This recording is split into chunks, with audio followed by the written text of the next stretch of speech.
Welcome back to Silent Paws and Brave Hearts. The rain didn't fall that night, it attacked. It came down in sheets so thick and so cold that the headlights of Mason Cole's old pickup truck could barely cut through 20 feet of darkness. The winding forest road that connected Pine Hollow, Oregon, to the rest of the world had turned slick and black, and the tall pines on either side swayed violently in the wind like they were trying to warn someone. Mason had driven this road 100 times. He knew every curve, every pothole, every place where the shoulder dropped away into nothing. He drove it the way he did most things in his life now, quietly, carefully, and completely alone. Almost alone. Koda sat in the passenger seat. The big German Shepherd's ash-gray and black coat was pressed against the door, his amber eyes fixed on the darkness beyond the rain-streaked window. He had been still for the last 20 minutes, calm, the way he always was when it was just the two of them moving through the world together. Then something changed. Koda's ears snapped upright. His entire body went rigid, every muscle tightening the way it used to when they were overseas, and something invisible in the air told him that danger was near. A low whine rose from deep in his chest. Then he barked. Once, loud, urgent, the kind of bark Mason had only ever heard from him in the field, the kind that meant stop everything and listen. Mason's hands tightened on the steering wheel. In 15 years of working alongside Koda, through desert heat and mountain cold, through missions Mason was still not allowed to talk about, the dog had never once barked without reason, not once. He slowed the truck, he pulled onto the muddy shoulder, and cut the engine. The rain hammered the roof of the cab like a drum. Mason sat very still, staring through the windshield into the black wall of trees ahead. His eyes, the calm, pale blue eyes of a man who had learned to see danger before it had a shape, moved slowly across the darkness. And then the headlights found it. An old wooden bench, the kind small towns set beside roads and forget about for decades. And curled on top of it, soaking wet, was a child. Mason was out of the truck before he had finished thinking. The cold rain hit him like a wall. His boots sank into the mud as he crossed the shoulder in 4 long strides and dropped to one knee in front of the bench. The boy looked no older than 7 years old. His thin cotton shirt was plastered to his skin.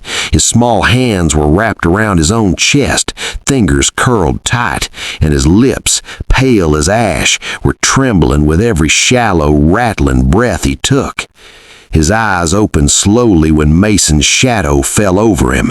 They were wide and dark and absolutely terrified. "Hey," Mason said softly. His voice came out rough the way it always did, but he made it as gentle as he knew how. "Hey, buddy, I've got you. You're okay." The boy's lips moved. His voice was barely a whisper, nearly swallowed by the sound of the rain. "Please," he breathed. "My chest hurts so much." Something shifted inside Mason Cole in that moment, something that hadn't moved in years. He pulled off his jacket without a second thought and wrapped it around the boy's shaking body, lifting him carefully off the bench and cradling him against his chest the way you'd carry something fragile and irreplaceable. Koda was already there beside him. The big shepherd pressed his warm body gently against the boy's dangling legs, walking in perfect step with Mason back to the truck, a silent guardian, steady as the earth itself. Mason drove, faster now, but steady, his jaw set, his eyes forward, one hand on the wheel and one resting on the boy's back, feeling the shallow, too-fast rhythm of his breathing. Pine Hollow Community Clinic was the only medical building in town. It had 6 rooms, 1 doctor, and a waiting area with 3 plastic chairs and an old fish tank. Mason carried the boy through the front door and said 3 words to the woman behind the desk. "He needs help." Dr. Elena Ramirez was a small woman with dark eyes that missed nothing. She had been the only physician in Pine Hollow for 11 years, and she had seen the particular kind of suffering that comes from a town where people work hard and get very little in return. She took one look at the boy in Mason's arms and moved. They got him onto an exam table, warm blankets, an oxygen mask. Dr. Ramirez worked quickly and quietly, her hands gentle and certain, and Mason stood back against the wall with his arms crossed and Koda pressed against his leg. The boy whispered his name when she asked, "Ethan." Just that, one word, like even his name was exhausting to carry. As Dr. Ramirez continued her examination, the expression on her face changed in a way that made Mason's stomach tighten. It wasn't just the hypothermia, though that alone was serious enough. It wasn't just the early signs of pneumonia rattling in the boy's small lungs. It was the other things. A rash across his back, patchy and angry, the kind that doesn't come from cold or damp. Visible signs of malnutrition, his small ribs pressing too close to the surface of his skin, and a chronic, deep exhaustion in his body that had nothing to do with one night in the rain. This had been building for a long time. While Dr. Ramirez worked, Koda moved quietly around the edge of the room. He lowered his nose to the floor, following something invisible until he reached the boy's muddy rubber boots lying beside the exam table. He sniffed once, then again. Then he stopped completely and stood very still, his ears pitched forward, a faint tremor moving through the fur along his spine. Mason watched him. He recognized that posture. He had seen it in the field a dozen times. Koda had found something. A phone number written in pencil on a folded paper inside Ethan's jacket pocket led Dr. Ramirez to make a call. Less than 30 minutes later, a man named Darren Holt pushed through the clinic door. He was broad-shouldered with heavy hands and the kind of face that had forgotten how to show concern a long time ago. He looked at his son on the exam table, oxygen mask, pale face, eyes half closed, and what crossed his expression wasn't fear, it wasn't relief, it was irritation. "He does this," Darren said flatly. "He's looking for attention." He moved toward the table as if he intended to pull the boy up and take him home. Dr. Ramirez stepped in front of him. Her voice was calm but absolutely immovable. "Your son has pneumonia, severe hypothermia, and signs of prolonged malnutrition. He is not going anywhere tonight." Darren's jaw tightened. His eyes moved to Mason standing against the wall, taking in the size of him, the stillness of him, the way Koda sat at his feet watching without blinking, and something in the man's posture shifted just slightly. He left without another word. Mason stood in the parking lot afterward in the cold night air, long after the rain had softened to a drizzle.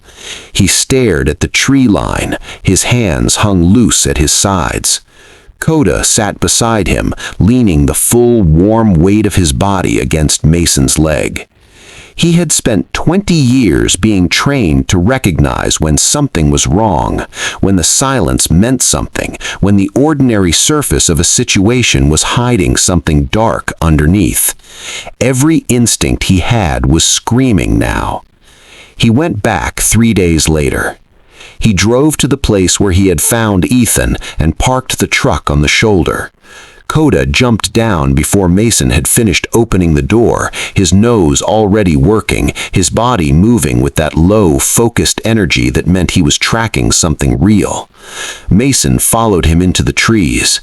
They pushed through wet ferns and around deadfall for nearly 10 minutes, moving deeper into the forest, the light filtering gray and thin through the canopy overhead. And then the smell reached Mason first. Sharp, bitter, chemical, the kind of smell that doesn't belong anywhere near living things. They came out into a small clearing where a mountain creek wound through mossy rocks. It should have been beautiful. This kind of stream and this kind of forest should have run clear and cold and clean. It didn't. The water was a murky brownish gray. A thin rainbow film of oil drifted across the surface near the bank. The rocks along the edge were stained with rust-colored slime, and the grass nearest the water had turned yellow and brittle in the way that grass does when the ground beneath it has been poisoned. Koda dug at the bank with focused, urgent paws. From the mud, Mason pulled a small yellow rubber glove, child-sized, coated in a greasy chemical residue that made his fingers tingle even through his own gloves.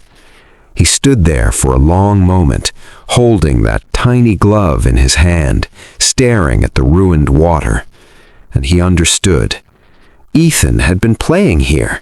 Children always find the hidden places, the creeks, the clearings, the secret worlds tucked inside the trees, and someone had turned this one into a poison. When Mason brought the glove and water samples to Dr. Ramirez, she went quiet in a way that told him she had already been thinking. She pulled out folders, old patient files going back 3 years. She spread them across her desk, and the pattern that emerged made the room feel colder than it was. Dozens of patients, all connected in some way to the Pine Hollow timber mill that operated 3 miles east of town. Lung problems, chronic coughing, skin rashes, children with unexplained fatigue, adults who never quite recovered from illnesses that should have been simple. All of it documented, all of it dismissed.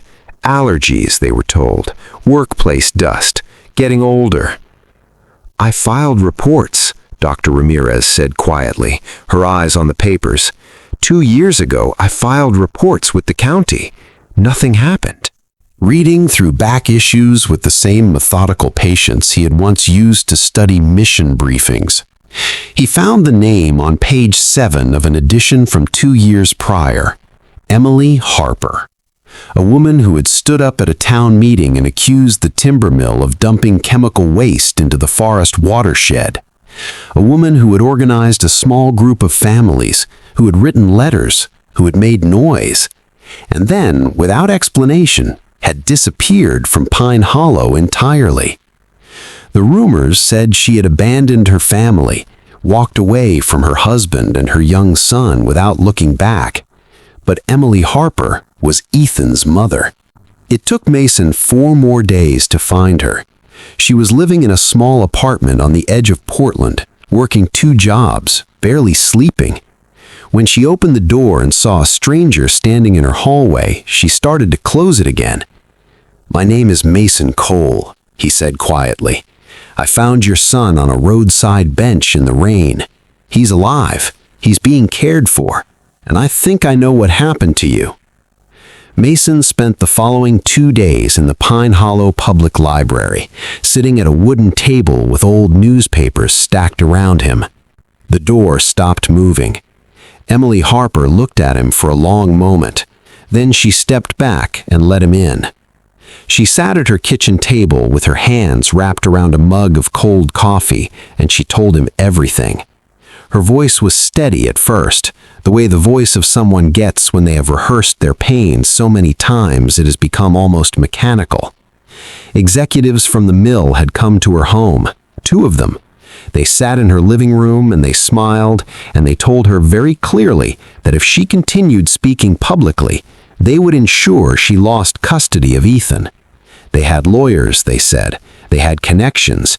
They would make her look unstable, unreliable, dangerous, and they would win. She was one woman with no money and no lawyer, and a husband who had already turned against her. So she left. She told herself it was the only way to protect Ethan, that if she disappeared, they would have no reason to follow through. That someday, when she had resources, when she had help, she would come back and fix it. But the days had turned to weeks, and the weeks to months, and the guilt of leaving her son had eaten her hollow from the inside out. Her voice broke completely when she said his name. Ethan. It came out like something she had been holding underwater for 2 years.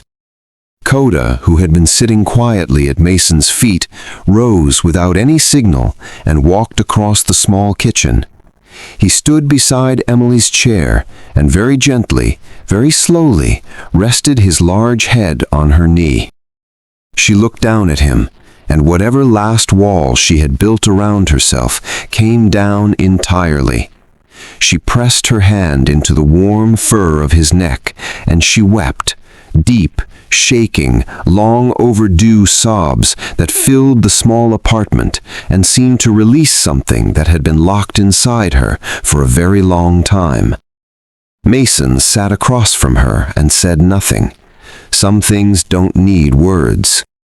What followed happened with the kind of quiet, determined momentum that truth builds when it finally has enough evidence behind it. Emily's testimony, recorded and signed. Mason's water and soil samples sent to a state environmental lab. Dr. Ramirez's 3 years of medical records, organized and submitted to state investigators. The results came back within 2 weeks. The creek behind Pine Hollow carried chemical contamination levels that were catastrophic. The timber mill had been routing industrial waste into the forest watershed for nearly 4 years, using a drainage system deliberately concealed from regulators. The illness rates in Pine Hollow were not coincidence, they were consequence. The story broke statewide, then nationally. The mill was shut down permanently. Criminal charges were filed against 3 executives. A compensation fund was established for affected families, including the families of children whose health had been quietly destroyed while an entire industry looked the other way. Darren Holt faced a separate investigation for prolonged child neglect.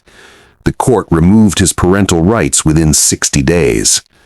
But none of that, not the headlines, not the legal proceedings, not the justice that finally, slowly arrived, none of it compared to what happened in the quiet waiting room of Pine Hollow Community Clinic on a Tuesday afternoon in early December. Mason sat in one of the plastic chairs with Koda at his feet. Dr. Ramirez stood near the window, and Ethan, healthier now, color returned to his cheeks, breathing clear and easy, sat on the exam table swinging his legs and looking at the door. When it opened, he went completely still. Emily Harper stepped into the room. She looked different from the broken woman Mason had found in Portland. She stood straighter, her eyes were clear. She had carried guilt for so long that putting it down had changed the way she moved through space. Ethan stared at her. His small face moved through disbelief, through confusion, through something too big and complicated for a 7-year-old to name. Then it simplified. "Mom," he whispered. He was off the table and across the room before the word had finished leaving his mouth. Emily caught him and pulled him in with both arms, and the sound she made, half laugh, half sob, completely human, was the kind of sound that reminds you what people are actually made of when everything else is stripped away. She held him for a long time. Nobody in that room said a word. Koda rested his chin quietly on Mason's knee, and Mason put his hand on the dog's broad head and sat very still, watching a family find its way back to itself. Months later, spring returned to Pine Hollow. The creek, subjected to an environmental restoration effort that drew volunteers from 3 counties, ran clear again for the first time in years. New grass grew along its banks. Birds that had been absent from that part of the forest came back. Mason walked the trail beside the water one afternoon with Emily on one side and Ethan running ahead, chasing Koda through the long spring grass, his laughter carrying through the trees like something that belonged there. Mason had come to these mountains to disappear, to find a silence big enough to drown out everything the war had put inside him. He had chosen this forest because he believed, genuinely believed, that the best thing he could offer the world was to stay out of it. He had been wrong. He looked at the boy laughing in the sunlight. He looked at the woman walking beside him. He looked at Koda, that great, gray-coated, amber-eyed soul who had started all of this with one urgent bark on a dark and rainy road. Sometimes the most important decision of your life isn't a decision at all. Sometimes it's just the moment you choose not to keep driving. Sometimes the quietest heroes carry the loudest love. And sometimes a loyal dog knows something your mind hasn't figured out yet, that the person crying in the rain isn't just a stranger. They're the reason you stopped hiding.